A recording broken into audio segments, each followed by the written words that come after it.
बिस्मिल्लाहिर्रहमानिर्रहीम। अस्सलाम वालेकुम। बिन्ते हवा चैनल में खुश आमदीद। वीडियो के आगाज़ से पहले एक बार दुरूद पाक पढ़कर हुज़ूर नबी करीम ख़ातमुन नबिय्यीन हज़रत मोहम्मद सल्लल्लाहु अलैहि वसल्लम की खिदमत में दुरूद पाक का तोहफ़ा पेश करते हैं ताकि आखिरत में हमारे लिए हमारी निजात का सबब बन सके। अल्लाहुम्मा सल्लि अला सय्यदिना मुहम्मदिन व अला आलि सय्यदिना मुहम्मदिन व बारिक वसल्लम। मोर जितना आप खूबसूरत है, इससे कहीं ज़्यादा जन्नत में खूबसूरत था।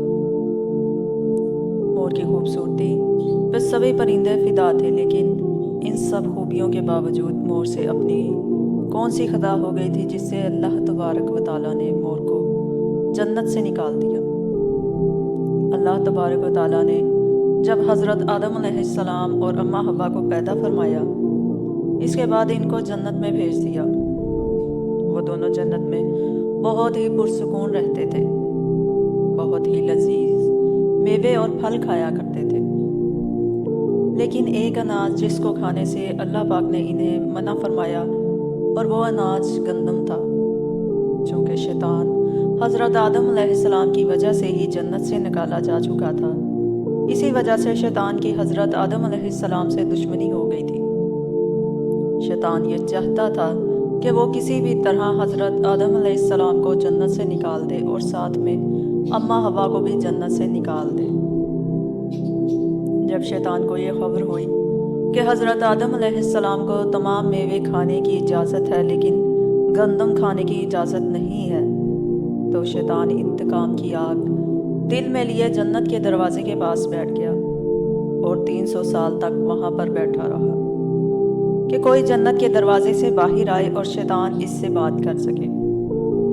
एक दिन अचानक से मोर जन्नत से बाहर आ गया। शैतान इसको देखते ही बहुत खुश हो गया। शैतान ने पूछा, ऐ खूबसूरत परिंदे, तुम कौन हो? मोर बोला, मैं मोर हूँ। अब तुम अपना तारुफ करवाओ। शैतान ने जवाब दिया कि मैं आलमे करूबिया का एक फरिश्ता हूँ। मैं अल्लाह पाक की इबादत से एक पल भी गाफिल नहीं हूँ। मैं चाहता हूँ कि मैं जन्नत में जाऊँ, वहाँ की नेमतों का अपनी आंखों से मुशाहदा करूँ। शैतान मोर से कहने लगा कि तुम मुझे जन्नत के अंदर ले जाओ, मैं तुम्हें 3 ऐसी बातें बताऊँगा जिससे तुम्हें अब्दी ज़िंदगी हासिल हो जाएगी। तुम्हें बुढ़ापा और बीमारी नहीं आएगी, तुम हमेशा जन्नत में ही रहोगे। शैतान की ये बातें सुनकर लालच में आकर मोर ने कहा कि मुझ में तो इतनी ताकत नहीं है कि मैं तुम्हें जन्नत के अंदर ले जाऊं, लेकिन एक सांप मेरा दोस्त है, वो शायद तुम्हारी मदद कर सके। ये कहकर मोर सांप के पास आया, इसको सारी बात बताई। सांप भी शैतान की बातों से बहुत खुश हो गया। फिर शैतान को अपने मुंह में छुपा के जन्नत में दाखिल हो गया और यूं शैतान अपनी चाल में कामयाब हो गया। जन्नत के तमाम निगहबानों को ये मालूम था कि शैतान ये चाल चल रहा है और जन्नत में दाखिल हो चुका है। फरिश्ते शैतान को जन्नत से निकालने लगे। तभी अल्लाह पाक का हुक्म हुआ कि इसको अभी तक जन्नत में ही रहने दिया जाए। वो फरिश्ते अल्लाह तबारक व तआला के हुक्म से रुक गए। शायद ये हज़रत आदम अलैहिस्सलाम का इम्तिहान था। शैतान हज़रत आदम अलैहिस्सलाम के पास और अम्मा हवा के पास जाकर अपनी मोहब्बत का इजहार करने लगा।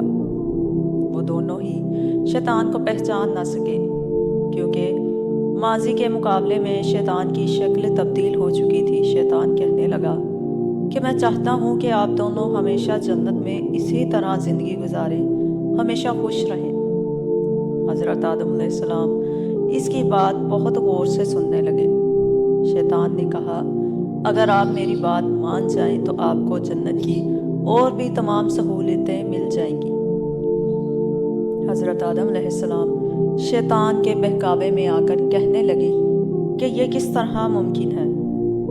शैतान कहने लगा, एक गंदम का दाना अगर आप दोनों चख लें तो आपको अब्दी हया हासिल हो जाएगी और आप जन्नत में ही रहेंगे। ये बात सुनकर हज़रत आदम अलैहिस्सलाम के दिल में रुझान पैदा हुआ, लेकिन इनके दिल में अल्लाह की नाफरमानी का खौफ गालिब आ गया। जबकि अम्मा हवा शैतान की बातों में आ गई, जिस पर अम्मा हवा ने हज़रत आदम अलैहिस्सलाम को राज़ी कर लिया। پھر اس کے بعد ان دونوں نے اس گندم کے دانے کو چکھ لیا۔ جیسے ہی گندم کا دانہ ان کے اندر گیا تو دونوں کے ستر واضح ہو گئے، جس کے بعد دونوں ہی اپنے ستر چھپانے لگے اور خوف خدا سے کانپنے لگے۔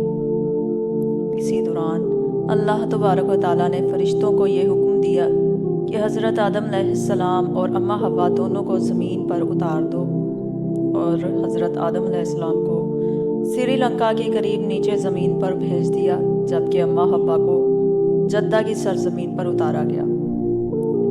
جن خوبصورت پیروں سے چل کر مور شیطان کو جنت کے اندر لے کر آیا تھا، وہی خوبصورت پاؤں اللہ پاک نے مور سے لے لیے۔ سانپ جو اپنے منہ میں شیطان کو چھپا کر لایا تھا، اس کے منہ کی خوبصورتی خوشبو کو چھین کر اس میں زہر ڈال دیا گیا۔ پھر مور کے ساتھ ساتھ سانپ کو بھی جنت سے نکال دیا۔